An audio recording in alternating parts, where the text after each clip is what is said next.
a quick little update on the front yard garden.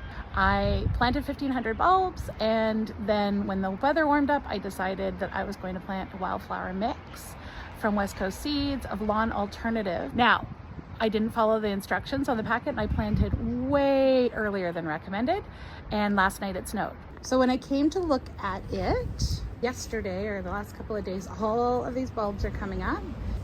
These ones are taking the rain a little bit hard, and you can see the buttercup is starting to come up, and the grasses that were here before are starting to come up, and even some of the mosses. Important thing here was I saw a bunch of the seeds were germinating, and then it snowed. So did that cold spell kill all of the germinating seeds? As you can see, it did not. Yeah. Thank you. And people love it. They're always walking by and saying hi.